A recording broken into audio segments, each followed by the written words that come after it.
Olá malta, está tudo bem convosco? Espero que esteja. Nós hoje vamos fazer uma coisa um bocadinho diferente neste canal. Vamos fazer um react aqui de um vídeo de um senhor chamado Daniel Uchoa. Ele tem um vídeo chamado Porque não sou neoliberal, mesmo sendo um investidor milionário. Este vídeo eu achei muito interessante, portanto eu vou trazê-lo aqui para vocês. Nós vamos vê-lo e vamos reagir à medida que vamos vendo, está bem? Porque eu não sou neoliberal, mesmo sendo investidor, e humildemente falando, eu tenho milhões de reais investidos, tá? Nessa carteira aqui, por exemplo, eu tenho quase 7 milhões de reais investidos. A gente tem duas carteiras aqui vinculadas ao B3, a Daniel Uchoa e a Amanda Uchoa, que é da minha esposa. A dela, ela não autorizou que eu mostrasse, então por isso que eu só mostro a minha, mas é uma carteira muito boa também, tá? Fora que eu tenho previdência privada, que não está aqui também, outras carteiras menores e investimentos por fora. Fora patrimônio, casa e etc. Então você pode pensar, ele não é neoliberal porque ele é comunista. Não, não sou comunista. Eu sou um cara de mercado, poxa, tenho MBA em investimentos. E eu invisto há mais de 10 anos, antes mesmo de ter esse canal. E comprovadamente eu tenho sucesso. E no passado eu até acreditava nessa cartilha do Até porque não é preciso ser comunista para não se seguir a cartilha neoliberal. Pode ser um social-democrata, pode ser um nacional-desenvolvimentista, um nacionalista económico. Isso acontece, isso existe, e há muita gente que não é comunista e não segue a cartilha neoliberal. Okay? Portanto, eu acho que isso por si só já é uma simplificação. Muita malta se calhar vai-lhe chamar comunista por ele não admitir a cartilha neoliberal, sendo que na década de 70, na década de 60, um social-democrata não admitia muitos dos pressupostos hoje do neoliberalismo e não era considerado comunista. Isto também dá para ver a forma como a janela de Overton, pelo menos na economia, se moveu bastante. Mas vamos continuar a assistir. Do mínimo, a gente tem que ser extremamente liberal e aí o Brasil vai se desenvolver. Mas depois de viajar por 25 países, dos quais eu tenho negócios em 8 deles, eu descobri que essa cartilha neoliberal, na minha opinião, não é a resposta para o Brasil se desenvolver. E então eu mudei de opinião e agora eu creio em outra coisa. E se você quer saber o que é, eu vou te mostrar nesse vídeo. Então vem comigo que esse vídeo tá neolibertador.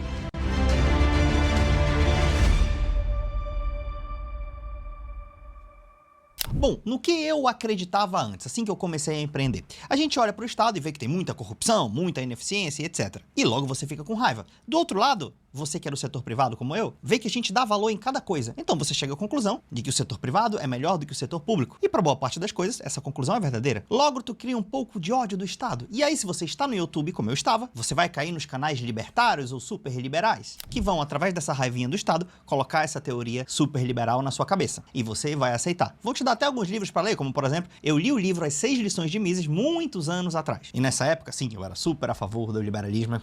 Um dos grandes problemas deste pensamento de que tal, o Estado é ineficiente, o Estado é corrupto, etc, etc, é que muitas vezes esquece que para haver um corrupto, para haver um corrompido, é necessário haver um corruptor. E o facto é, para que efetivamente o Estado muitas vezes tenha aqui uma ação corrompida, é preciso que haja alguém a corromper.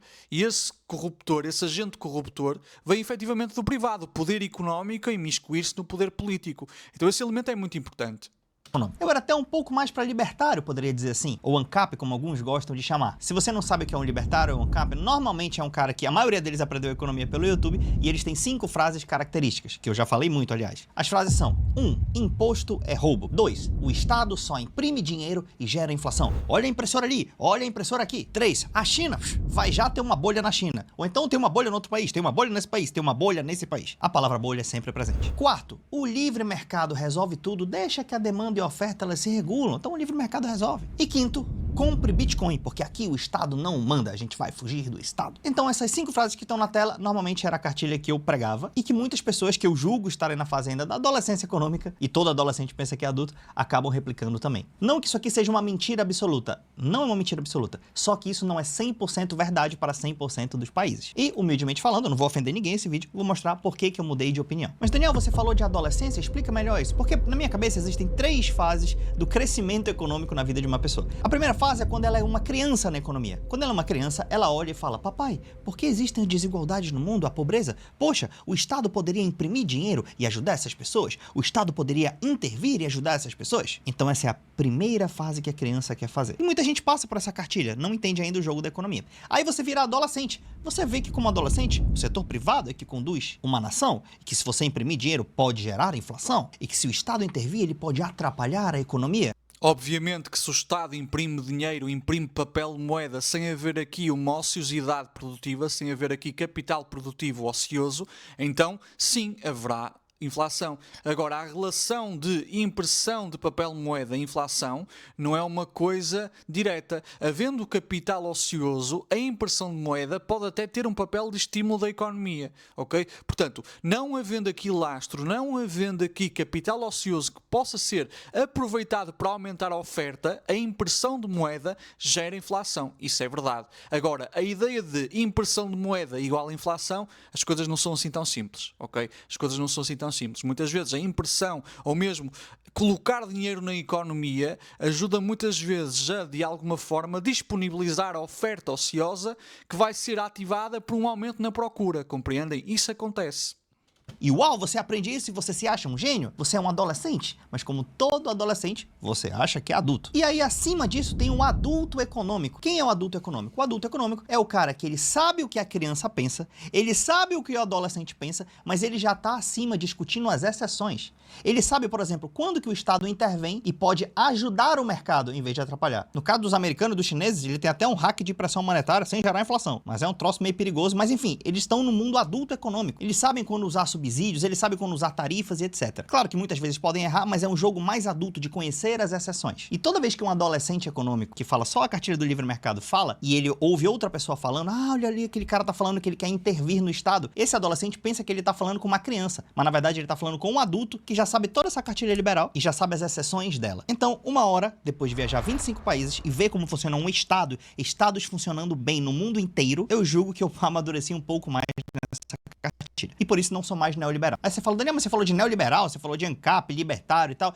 Me explica a diferença disso. Eu vou explicar bem de leve, tá? Tudo isso, na verdade, é uma cartilha de liberalismo, vamos falar assim, que é o Estado intervir menos na economia e você deixar o setor privado resolver tudo. Mas, Daniel, de onde vem esse nome neoliberal? É basicamente uma divisão histórica, tá? Por exemplo, antigamente o liberalismo clássico era chamado de liberalismo clássico, né? Ele foi muito popular até o ano de 1929, até que a gente teve a crise nos Estados Unidos, que a maioria dos economistas do mundo chega à conclusão de que boa parte da culpa disso pode ter a ver com o livre mercado e a pouca regulação que existia. Imagina, por exemplo, se não existisse nenhuma regulação pela CVM ou pelo Banco Central hoje. Será que existiam muitos golpes financeiros? Será que existiam muitos golpes de pirâmide? A galera ia inventar um monte de coisa e ia criar várias bolhas, Notar aqui uma coisa, é que esta ideia de neoliberalismo não é uma coisa necessariamente aceite por aqueles que são os teóricos do neoliberalismo ou por aqueles que são os teóricos desta onda de revivalismo liberal. O próprio conceito de neoliberalismo é muito contestado, é um daqueles conceitos nas ciências sociais que são essencialmente contestados, como diria W.B. Gelley,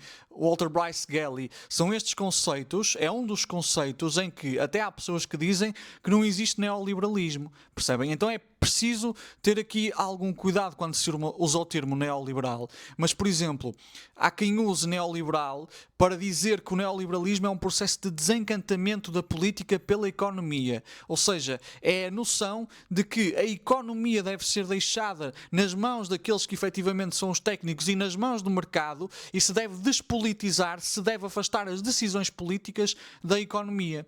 Essa é uma das explicações para realmente a ideia de neoliberalismo. Agora, há pessoas que se identificam com aquela cartilha a que se vai chamar o neoliberalismo e, no entanto, não se identificam com o termo neoliberal. Então, o que é que eu acho que é importante aqui? É importante nós compreendermos que o termo neoliberalismo é importante para compreender aqui uma espécie de baliza histórica que nós criamos. É como se nós estivéssemos a colocar as coisas em caixinhas, percebem? Ou seja, existiu o período do liberalismo clássico, de figuras como o Adam Smith, e depois nós tivemos a crise de 29, e com a crise de 29, as ideias keynesianas que já se estavam a desenvolver e a fermentar tomam o lugar daquilo que era a hegemonia do liberalismo clássico, e nós depois vamos ter aqui um revivalismo liberal a que se vai chamar um neoliberalismo. Se realmente se vai chamar neoliberalismo, se é neoliberalismo ou não, se alguns autores vão dizer não, isto não é neoliberalismo, isto não tem nada, isto é como o liberalismo clássico, que eu acho dúbio. Eu acho que realmente é mais importante nós compreendermos que isto vai classificar um ambiente histórico e intelectual de uma época que vai realmente incluir vários autores, e muitos desses autores não vão concordar com o termo neoliberalismo. as especulações e poderia haver uma crise. E lá, eu não falei que era zero regulação, mas tinha menos regulação, tinha menos intervenção estatal. Então, boa parte da crise foi causada por essa cartilha. Claro, a gente que contesta também. Quando eu era dessa caixa aí mais libertária, eu falava, a culpa disso tudo, na verdade, é do Estado, da crise de 29. Foi a culpa, foi do Fed, o Banco Central Americano. Mas eu vi que eu só estava duplicando narrativa. E depois de estudar mesmo, você vê que sem um mercado não ser bem regulado não é interessante. A regulação, se ela é feita de maneira moderada, ela é boa. E pode ajudar o setor produtivo, até porque dá segurança jurídica. Inclusive, eu segui um desses canais aí mais radicais de liberalismo e tal, de libertários. Teve um deles que falava assim, eu lembro na época, ele falava: a China está a uma notícia de jornal de uma crise gigantesca. E é um vídeo de uns 8 anos atrás.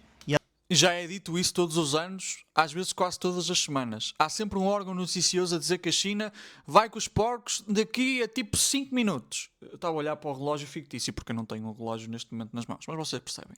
Até hoje essa notícia de jornal não chegou, né? A China continua crescendo. Ah, Daniel, mas se tiver crise um dia, gente, todos os países têm crise, pelo amor de Deus. Agora, olha o que a China fez nos últimos anos, tá? Ah, Daniel, mas a China só fez isso porque adotou o mercado. E a minha teoria é de que o mercado tem que ser forte e o Estado tem que ser forte também. E a pergunta é, então porquê é que outros países que adotaram o mercado não conseguiram o que a China conseguiu? Porque a China tem um aspecto aqui muito interessante, que é, a China é socialista quando interessa e é capitalista quando interessa. A China, quando é para as coisas más, é socialista. Quando é para as coisas boas, é capitalista. Eu acho que é um bocadinho mais complexo do que isso. Mas, enfim, vamos deixá-lo falar.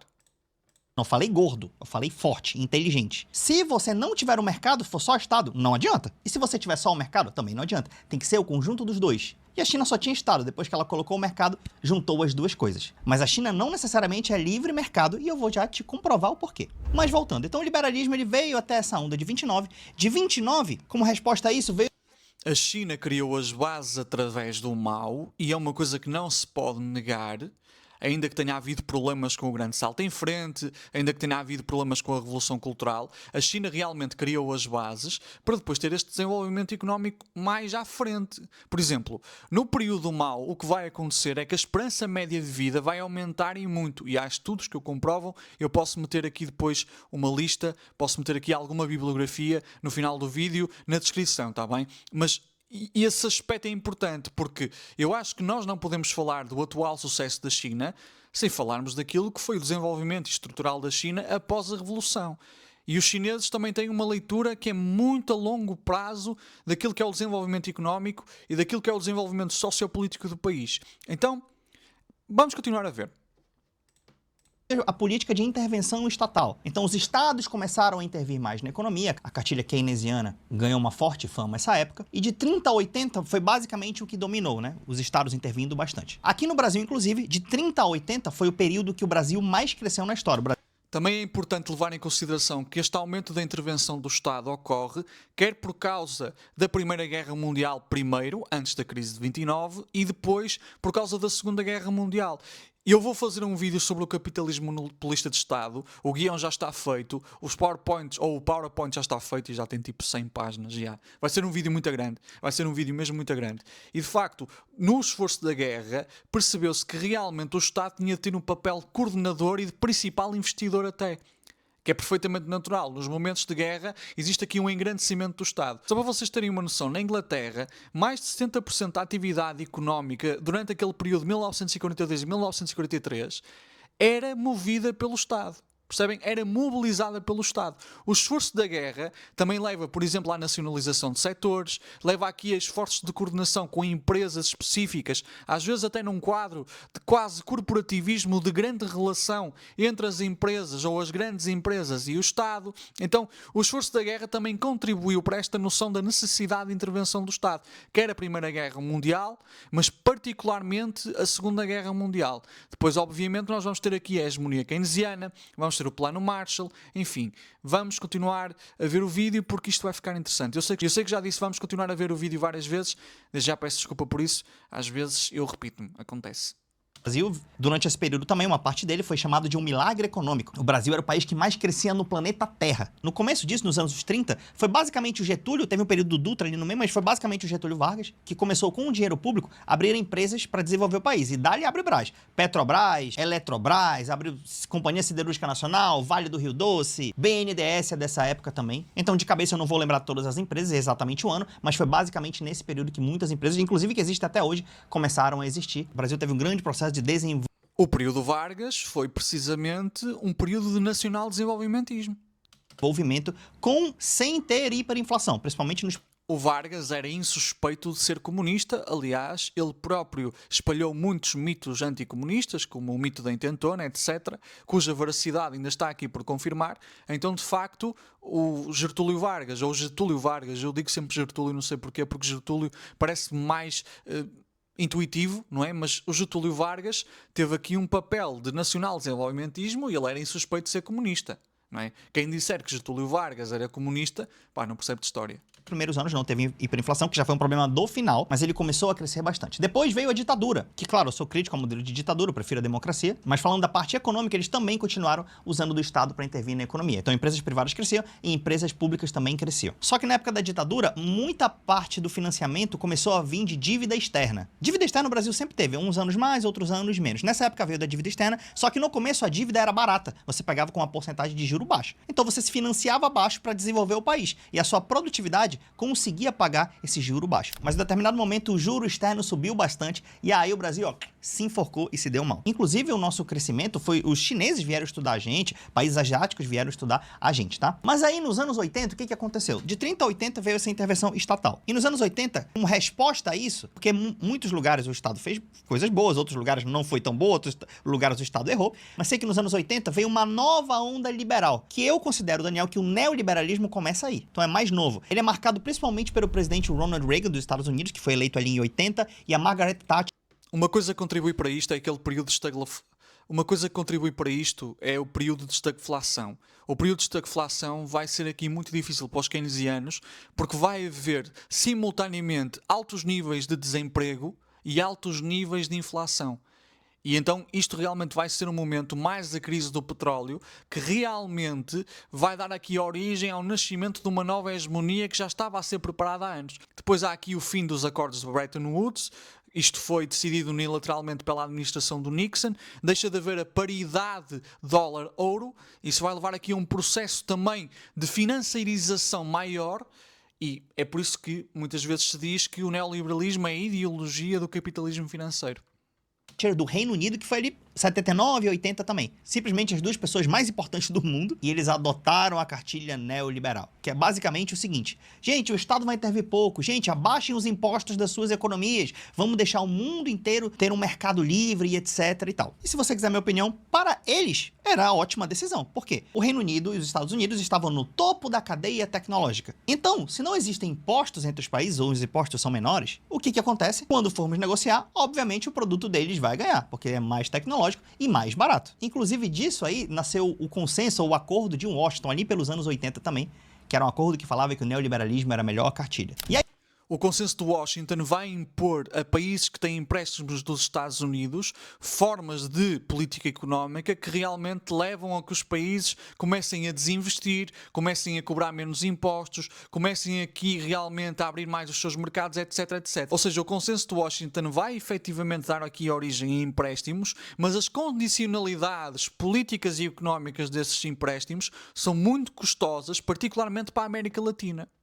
Tem escolas liberais, como faculdade em Chicago, alguns liberais brasileiros começaram a estudar nessa época, né? E teve uns que começaram a estudar nessa época e pararam de estudar nessa época também, porque não viu a evolução do mundo. E o que aconteceu? Isso foi os anos 80. Então, nos anos 90, essa cartilha chegou aqui. De, cara, não vamos aos estados, cara, tem muita corrupção, cara, etc. Você pega as coisas ruins que tem no estado, demoniza elas e fala, a solução então é praticamente extinguir, vamos tirar o Estado da economia. Sendo que o próprio Reino Unido e os Estados Unidos usaram muito do Estado para se desenvolver. Eu já chego nesse ponto. Muita da tecnologia que foi desenvolvida, por exemplo, a internet, foi desenvolvida no quadro daquilo que foi o complexo militar industrial americano. Então os Estados Unidos utilizam o Estado, a investigação de base, a inovação de base, criando aqui tecnologias que depois mais tarde seriam apropriadas pelo mercado, inclusivamente muitas das tecnologias que hoje em dia vos aparecem, por exemplo, no iPhone. A Mariana Mazzucato fala disso, a economista Mariana Mazzucato, no livro O Estado Empreendedor, fala dessas tecnologias que foram desenvolvidas no seio do Estado americano, realmente, mas depois o que é que faz? Puxa a escada. Diz, não, o Estado não funciona. Vocês agora têm de ter um mínimo de intervenção do Estado na economia. Isso, claro, que para os Estados Unidos tinham uma posição industrial muito vantajosa, vai fazer com que não se desenvolvam concorrentes. Isto é uma forma de puxar a escada.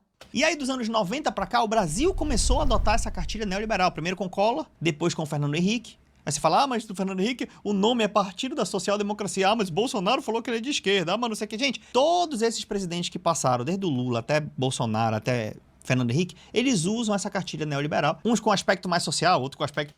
O atual Partido Social Democrata em Portugal, por exemplo, ou o PSDB no Brasil, são mesmo partidos sociais-democratas? mais conservador nos costumes, mas é basicamente o tripé macroeconômico. O que é um tripé macroeconômico? 1. O país tem que ter superávit primário. 2. Ele tem que ter uma meta de inflação. E 3. Ele tem que ter o câmbio flutuante. Câmbio flutuante...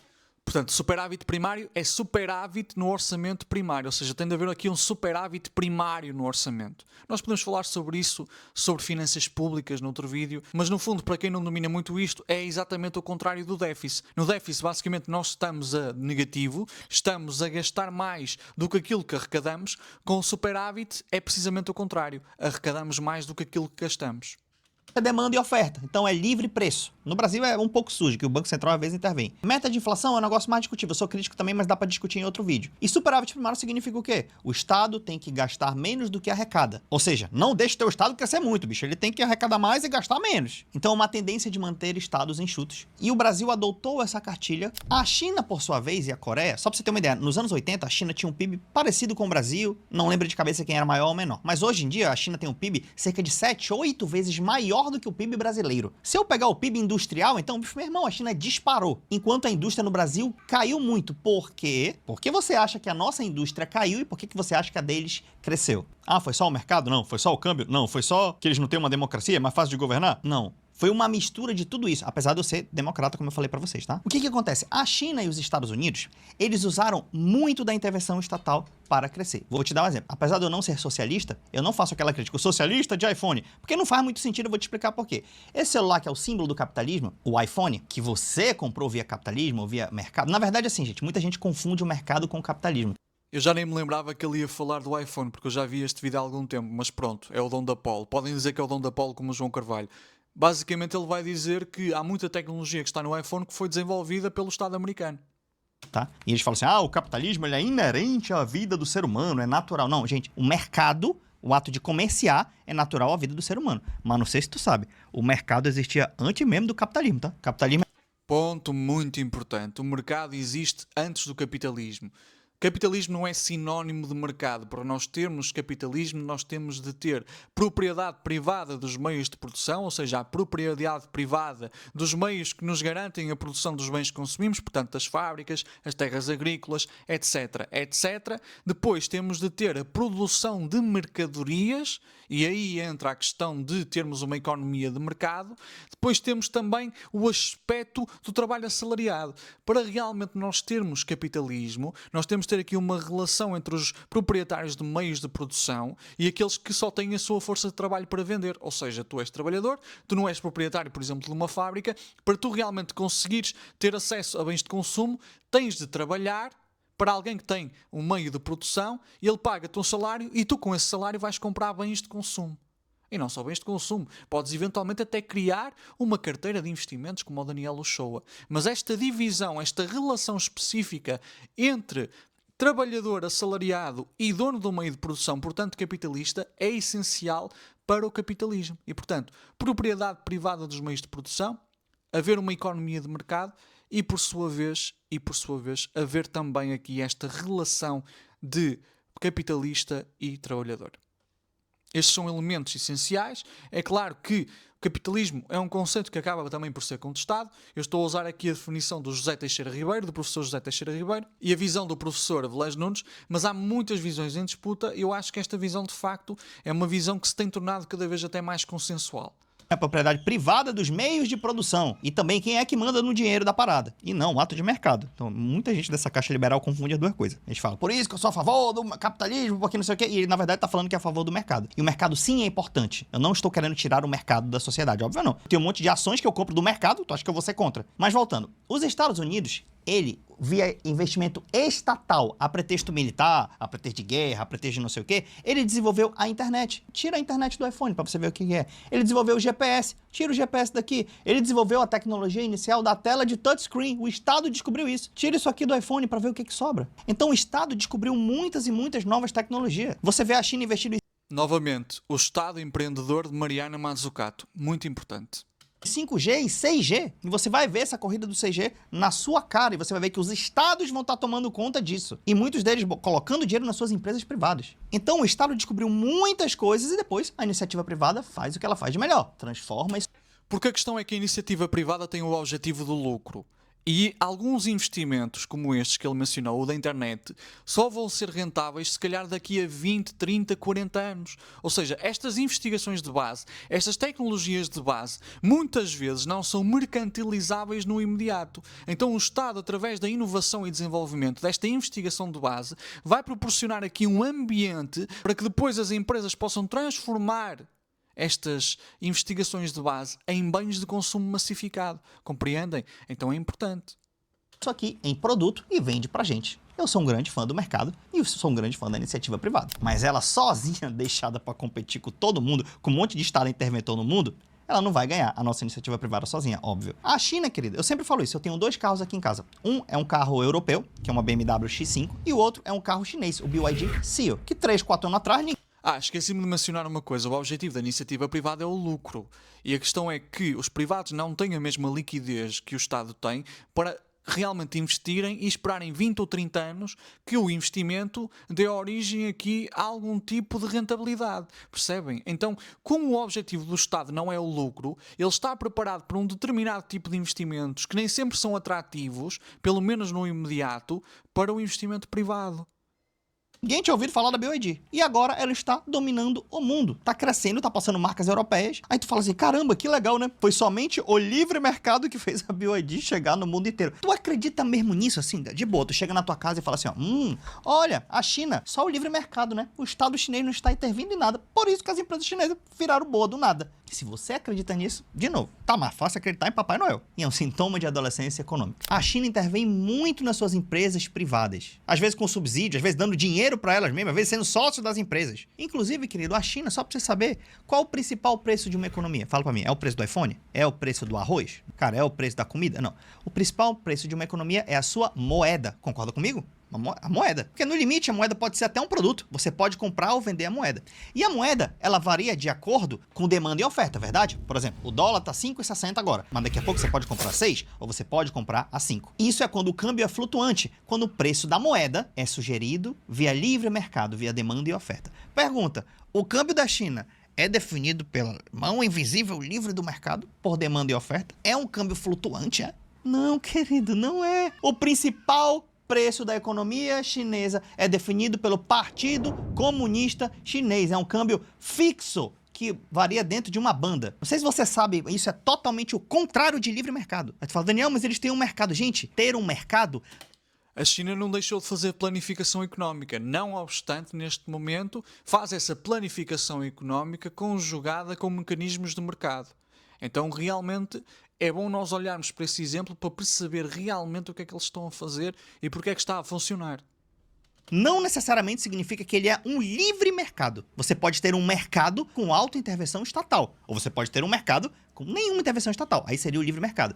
A China tem um mercado com muita intervenção estatal. Então as pessoas não sabem diferenciar isso. E por isso que a China cresceu muito com o uso do Estado e o uso do mercado. Vamos por outro exemplo. Coreia do Sul. Coreia do Sul também teve a oportunidade de décadas atrás adotar esse consenso de Washington, a cartilha do liberalismo, de falar o seguinte, porque o que a cartilha diz? Não, você tem que vender somente a sua vantagem comparativa. O que é isso? O que você produz naturalmente é a sua vantagem. Então você não tem que se preocupar em fazer aço, por exemplo. Se a sua vantagem é plantar arroz, que era igual da Coreia do Sul, você tem que plantar arroz e vender com o resto do mundo. Porque se tu for fazer aço, tu vai criar aço e aí o teu preço não vai ser bom, né, cara? É uma esquizofrenia isso. Sim, Mas reparem, se nós só produzirmos arroz, se nós tivermos aqui uma monocultura, ficamos altamente dependentes dessa monocultura e sujeitos às variações de preço no mercado. O que significa que o nosso país, estando dependente dessa mercadoria em específico, estando dependente dessa commodity em específico, é muito frágil e rapidamente, facilmente,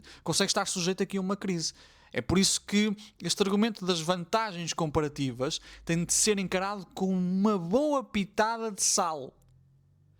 Sim, é bom que haja elementos de especialização numa economia e as economias não vão conseguir produzir tudo. Dito isto, esta ideia das monoculturas muitas vezes foi utilizada até para subjugar os países que se queriam especializar em outras áreas. Mas pronto. A cartilha liberal diz isso. Só que os americanos não fizeram isso. Qual era a vantagem comparativa dos americanos? Ser um país agrícola. Eles são um país agrícola? Daniel, mas tem agro lá. Epa, eu não estou falando para não ter. Para de ser extremo. Claro que o agro é importante. Assim como do Brasil, a vantagem comparativa é agro também. Então por isso que eu estou falando desses três países. Coreia do Sul, Brasil e Estados Unidos. Mas também tem, por exemplo, a General Motors. Hoje em dia já não é o que era, mas já foi a General Motors, já foi a General Motors. A Ford já foi a Ford. Que o agro é importante, no caso da Coreia do Sul, mais era o arroz. Mas o Brasil até hoje fica escravo do agro. A sua indústria caiu, a indústria que eu falo é que vai desenvolver produtos de alta tecnologia, tipo um celular, mas nos Estados Unidos não, eles interviram muito. Sim, indústria que gera alto valor agregado. Só para ter de guerra e da NASA de corrida espacial, inventaram um monte de tecnologia que estão nos produtos privados hoje. E o Brasil investiu? Não. Aí o que fizeram na Coreia do Sul? O General Park simplesmente fez o seguinte, não, cara, não vou adotar essa cartilha não. Eu vou fazer aqui planos de 5 anos de intervenção estatal, via subsídio, via dar dinheiro para... Basicamente a Coreia do Sul tinha planos quinquenais, que é uma coisa que muita gente não sabe. E depois há outro elemento, é que as pessoas não sabem, por exemplo, que a Coreia do Sul foi ditadura militar durante muitos anos. Empresa privada, e eu também vou criar uma indústria do aço aqui, pra gente desenvolver coisas mais tecnológicas. Isso começou até um pouco antes ali do Ronald Reagan, da Margaret Thatcher, e continuou depois, tanto que a Fundação Naposco, eu tenho aqui, a Fundação Naposco é de 1968, foi fundada por Iron and Steel, a POSCO, e os liberais falavam, bicho, não vai funcionar porque vai ser caro, beleza. E aí, em 73 eles acenderam o primeiro forno, já faziam uma boa quantidade de ácido líquido já no primeiro ano, e isso fomentou insumo barato para empresas que a gente nem conhece, né, que, nem foi importante, para empresas como Hyundai e Kia, e um pouco depois também uma tal de Samsung. Claro, a Hyundai, a Kia, a Samsung são frutos somente do livre mercado, não teve intervenção estatal não. Claro que o meu pai teve uma carrinha Hyundai durante muitos anos. Depois o meu pai também comprou assim um Hyundai Elantra em segunda mão. Pá, saudades daqueles carros, pá. Saudades. Eu não percebo muito de carros, não sou grande gajo de carros, mas eu tenho saudades daquele Hyundai Elantra, pá. Era lindo, pá. Teve. Mas mesmo assim, muitos dos liberais ainda não criam que a POSCO se desenvolveria tanto. Já em 83, o negócio cresceu tanto que a POSCO estava comercializando uma das toneladas mais baratas do mundo da matéria-prima. E isso sustentou um negócio chamado Milagre do Rio Han. Cara, depois vai no chat GPT, tu desconfia de mim, beleza. Vai no chat GPT e fala assim, ó, Milagre do Rio Han. Sabe o que aconteceu lá? Pega esse número aqui, ó. Em 1960, sabe qual era o PIB per capita da Coreia do Sul? 82 dólares. 82 dólares. Em 1981, 20 anos depois, que eles resolveram investir nesse negócio aqui, sabe qual era o PIB per capita da Coreia do Sul? 1.700 dólares. Saiu de 80 para 1.700. Ei, se crescesse 2 vezes em 20 anos, já seria incrível, né? Pô, duplicar, meu irmão, de 80 para... PIB per capita, para quem não sabe, PIB por cabeça. No fundo, PIB por pessoa. PIB por cidadão. 160 seria incrível. Se crescesse 10 vezes, seria uma sinistralidade. Meu irmão, crescer de 80 para 800 dólares seria incrível. Mas não cresceu nem 10 vezes, foi não. Foi mais do que 20. Porque de 80 dólares para 1.600 dólares daria 20 vezes de crescimento. E ela foi para 1.700 dólares de renda per capita. Aí tu fala para mim que foi a livre mão invisível do mercado. Foi a cartilha neoliberal, foi um tripé macroeconômico, foi isso aí que fez.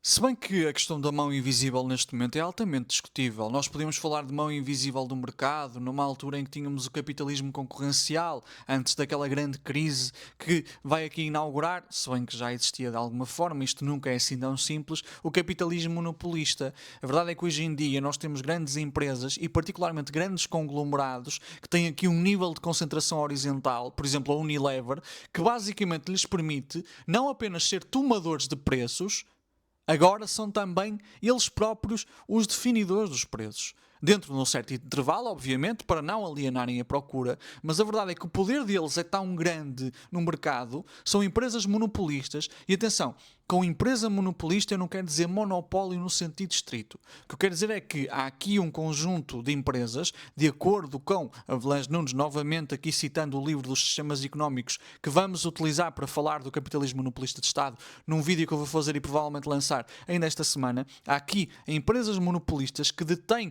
uma parte tão grande do mercado que, basicamente, os outros operadores estão sujeitos às suas regras e muitas vezes têm dificuldade em entrar ou até manter-se no mercado. Então, por exemplo, uma Unilever neste momento já não é um mero tomador de preços. Nós já não podemos falar de soberania do consumidor em sentido estrito, porque a Unilever neste momento consegue fixar preços, consegue definir preços. Neste momento, o principal tomador dos preços até acaba por ser o próprio consumidor.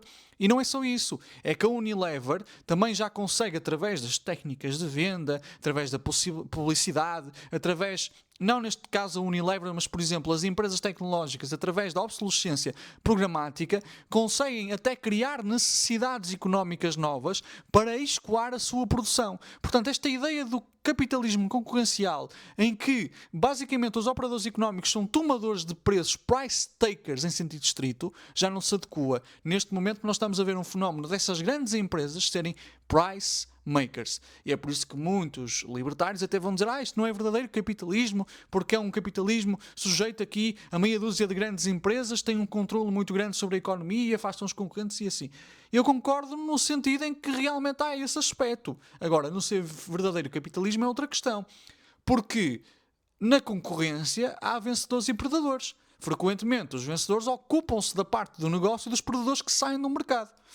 Não, querido, foi a junção das empresas privadas. Eu sou um fã do mundo privado, mas alinhado estrategicamente com o Estado. Aqui no Brasil, o Estado só quer discutir negócio de gay, negócio de comunismo, negócio de fascismo, negócio de religião e tal, e não tem um plano nacional de desenvolvimento. Então, esse é só o fato. Você duvida de mim? Pesquise por conta própria. Você vai ver intervenção estatal em toda a história do mundo. O que você não vai ver é um Estado sozinho intervindo sem o setor privado crescendo, que muitos chamam isso de socialismo puro. Aí não vai funcionar mesmo. Ou então um país grande, 50 milhões, 100 milhões, 200 milhões, 1 bilhão de pessoas, somente com o uso do setor privado, anulando o seu Estado, tá? País que funciona sem Estado é paraíso fiscal, um negócio pequeno, que é feito para sugar o dinheiro de quem tá ao redor ali, né? Aí tudo bem.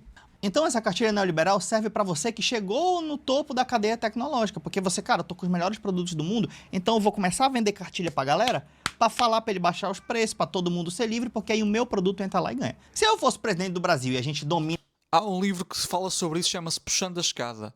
Eu ainda não o li todo, mas eu vou deixar aqui na descrição o livro Puxando a Escada, que no fundo é esta ideia de que os Estados Unidos, por exemplo, investiram de forma estatal até no seu complexo militar industrial e depois vão dizer aos outros países, para que não se tornem concorrentes, vocês não usem o Estado, que o Estado é corrupto, o Estado tem várias ineficiências, e existem, claro, existem as chamadas falhas de governo, mas isso não obstante não impede que se possa fazer, por exemplo, investigação de base e coordenar esforços que de outro modo não são atrativos para o privado. E isso não significa nacionalizar a torto e direito. Eu sou socialista, mas, por exemplo, se tu fores social-democrata, tu não precisas de nacionalizar a torto e direito. Muitas vezes tu podes fazer aqui esforços de coordenação e já que a malta liberal gosta tanto de parcerias público-privadas, pode-se fazer parcerias público-privadas na indústria para realmente coordenar esforços de investigação de base, de desenvolvimento tecnológico, de especialização económica, que em determinadas situações não é atrativo para o privado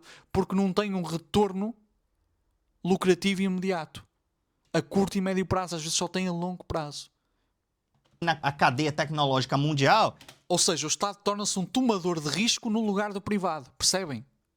Eu ia falar pra todo mundo ser liberalóide, filho. Porque aí meu produto ia entrar no mundo inteiro. E como que o produto chinês entrou aqui?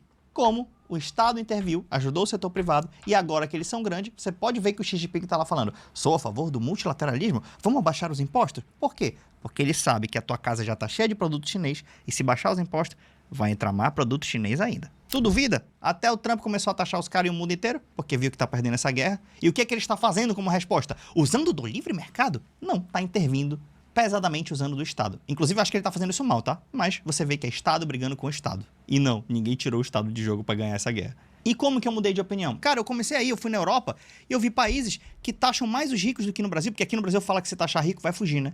E nos outros países eu vi que se a alíquota for pequena ou moderada, não há fuga de capitais. Que tem diferença de taxar patrimônio e taxar renda. Que lá o exemplo que todo mundo dá do François Hollande, presidente francês, que taxou 75% do patrimônio da galera. Aí tem um ator francês, o Gérard Depardieu, que fugiu. Aí os liberais do Brasil só dão esse exemplo pra falar que qualquer taxa de rico não funciona. Aí eu era intoxicado com isso. Comecei a viajar o mundo e falei, mano, aqui as empresas pagam mais. Que o que importa é a alíquota média efetiva que as empresas pagam, né? No Brasil a taxa máxima é 34%, mas a efetiva média aplicada é muito menor. Até porque tem Simples Nacional, tem...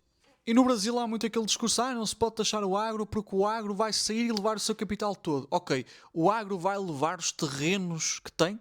A quantidade absurda de terrenos que tem? Onde é que o agro vai e vai obter a quantidade de terrenos que tem no Brasil?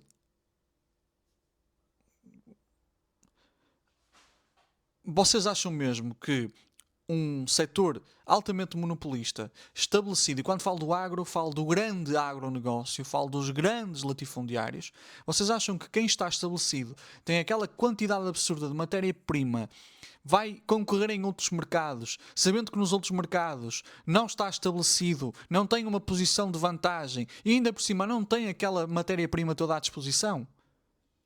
Mesmo que eles sejam mais tributados, ainda assim é vastamente vantajoso para eles estarem no Brasil. Até porque há aqui uma relação óbvia. É que é mesmo uma questão logística. Tu não podes pegar em hectares de território e anexá-los a outro país, levar por helicóptero, não é, meu amigo? Tem outras coisas, etc. Vê que muitas empresas pagavam mais, imposto de renda pessoa física pagava mais, dividendo cobrava no mundo inteiro, rico pagava mais imposto no mundo inteiro, pobre pagava menos, principalmente no consumo. Isso aqui todo mundo sabe, né? Que pobre paga muito no consumo. Mas pra conta fechar, tem que diminuir o consumo e taxar mais onde? Adivinha? Rico. Aí quando é pra taxar rico, os caras falam que vai fugir. No mundo inteiro não é assim. Eles não fugiram. Se a alíquota for pequena ou moderada, tá? Se for grande, aí vai ter fuga de capitais sim. E uma outra coisa. Qual o rico que vai tirar o dinheiro do país que a Selic paga 15% ao ano, ó? Na mamata aí, facinho. Então, eu tive um choque de realidade. Eu comecei a viajar e falei... Exatamente. Mesmo que o Brasil tributasse um pouco mais, por exemplo, o agronegócio, ainda assim seria muito vantajoso. Muito vantajoso. Cara, essa caixa aqui do Mises, do libertário da internet, meu irmão, isso meio que só existe no Brasil. Existe em outros lugares também, é óbvio. Mas em país grande, desenvolvido, social-democracia, ninguém tá lá, assim. É tipo terraplanismo, assim. Atenção que agora está a começar a ser uma coisa muito popular. No Brasil já era bem antes de Portugal e nós até importamos isso do Brasil, mas agora esse discurso começa a ser muito popular. Muito popular mesmo. Fica lá uma minoria, né, nesses lugares discutindo isso, sacou? Porque no mundo inteiro grande, nas grandes universidades, essa cartilha até é meio que de caricatura, assim, né? Da ausência do Estado e tal. E só lembrando, tá? Eu não estou ofendendo ninguém nesse vídeo. Então, por favor, calma nos comentários, por favor. Eu não te ofendi, tá? Pelo amor de Deus, calma. Então, hoje, o que eu acredito? Que o Brasil precisa de um projeto nacional de desenvolvimento. Aliando o quê? O setor privado. Logo, eu não estou falando de socialismo, comunismo, essas caricaturas de que o setor privado vai sumir. Não, você precisa sim do setor privado. Claro que algumas empresas precisam ser estatais, obviamente, mas isso é assunto para outro vídeo. 2, você precisa do Estado coordenado com a iniciativa privada para isso, facilitando a vida das empresas, subindo impostos nos lugares, injetando dinheiro do outro. E 3, financiando ciência, que é o terceiro pilar, a universidade. As mentes pensantes precisam receber dinheiro.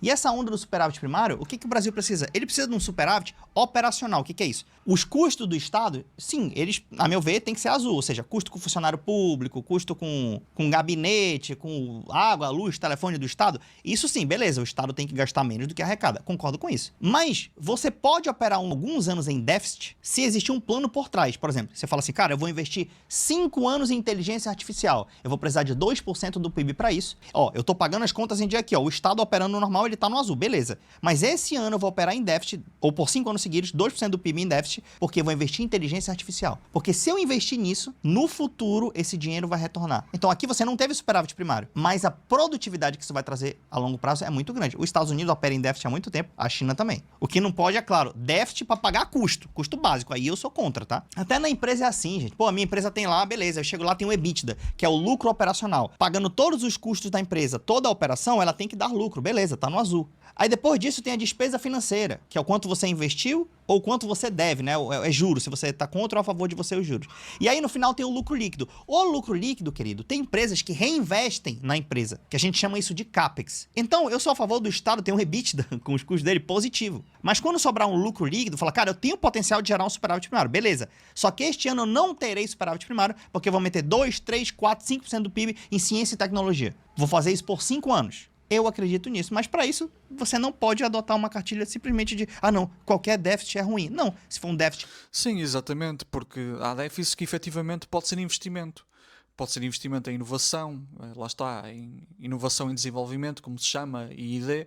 Pode ser mesmo no desenvolvimento de indústrias de base, que também é uma coisa importante. Então, esta cartilha segundo a qual todo o investimento ou todo o gasto do Estado é errado, é uma coisa muito problemática, e a verdade é que na sua rota de ascensão, os Estados Unidos, por exemplo, a potência capitalista por excelência, que agora está a ser disputada, realmente não praticaram isto. Para investimento não é um déficit ruim. E de novo, até o mercado vai entender isso no futuro. Por quê? Porque a produtividade vai crescer tanto, que a gente vai parar de ganhar dinheiro com rentismo, comprando tesouro Selic, e vai ganhar dinheiro com empresas que vão crescer e ser extremamente fortes, ser extremamente tecnológicas, e o mercado financeiro brasileiro, o mercado de ações, vai ser um dos melhores do mundo. Agora, se seguir só essa cartilha neoliberal, vai ficar nisso aqui, ó. A bolsa com 400 empresas e a renda fixa sendo muito mais atrativa. Para a maioria das pessoas, é claro. Eu foco mais em ações, mas para a maioria das pessoas, a renda fixa é mais atrativa. Quer continuar assim? Mantenha a cartilha neoliberal. Quer pensar para frente, deixar o país rico? Vamos fazer um plano de desenvolvimento que eu creio que será muito melhor. A cartilha liberal é toda inútil? Não. Ela é boa para quê? Para gerar superávit primário, inflação baixa. Mas para deixar um país rico, essa cartilha não é o suficiente para o Brasil. Capaz da gente se desindustrializar mais e ficar mantendo esse crescimento aí, esses voos de galinha, para sempre. Agora ficar rico que é bom? Não. Tudo bem, essa é a minha opinião. Espero que você tenha gostado e a gente se vê no próximo vídeo de Investland. Até mais. Malta, espero que tenham apreciado o vídeo. Eu não comentei muitas coisas que até podia discordar dele. Dito isto, acho que este vídeo é bastante elucidativo, até para demonstrar que mesmo entre a malta do mercado financeiro, da malta que faz aqui investimentos, como é o caso do Daniel Uchoa, como é o caso do José Cobori, por exemplo, realmente está a haver aqui uma mudança no pensamento. Aliás, eu devo reagir a um vídeo do José Cobori também no futuro. Eu vou fazer mais alguns reacts, até porque assim posso-me focar mais um bocadinho durante mais tempo em determinados videoensaios, sem ter de estar constantemente a lançar videoensaios, está bem? Acho que realmente vamos reagir a um vídeo do José Cobori e vai ser giro. O José Cobori recentemente esteve num podcast com o Elia Jabur também, acho que esteve com o Gustavo Gaio Fato, ou pelo menos com o Jones Manuel, já não me lembro. Enfim, ele tem ido muito ao Três Irmãos Podcast, que de resto também tem sido muito visitado, por exemplo, pelo Jones Manuel, tem havido aqueles debates que vocês conhecem, enfim. Acho que realmente vai ser giro. Vamos fazer aqui alguns reacts que eu considero pertinentes. Não é que o meu canal vai virar um canal de reacts, mas onde eu achar que realmente os reacts são pertinentes, eu vou fazer react. Porque aprendi a ganhar um gosto diferente pela modalidade. Eu não gostava particularmente dos reacts, mas acho que eles podem ser interessantes se bem aplicados. E também há aqui um elemento importante, é que geralmente os reacts geram views como ao caraças. Isso interessa-me, não vou mentir. Vá, malta, espero que tenham apreciado o vídeo. Eu tenho neste momento um curso de Ciência Política no Patreon, ok? Já vou falar disso, mas antes de continuar gostava de dizer que se vocês viram o vídeo até ao fim e ainda não meteram gosto, metam gosto, por favor. Se não subscreveram o canal, subscrevam. Comentem também para ajudar o algoritmo a compreender que isto tem muita interação. Quanto ao curso de Ciência Política, eu tenho um curso de Ciência Política introdutório no Patreon. Por apenas 3€ por mês vocês têm acesso a todas as aulas, que são aulas em vídeo. Depois, no final de cada módulo, nós iremos ter aqui lives de perguntas e respostas também no Patreon, mas elas também ficarão disponíveis em vídeo para vocês verem, está bem? Portanto, meus amigos, espero mesmo que tenham apreciado este vídeo. Eu vou deixar nas informações do meu Patreon todas as informações que vocês precisarem aqui num comentário afixado. O meu Patreon também está na descrição. E é isso, até ao próximo vídeo.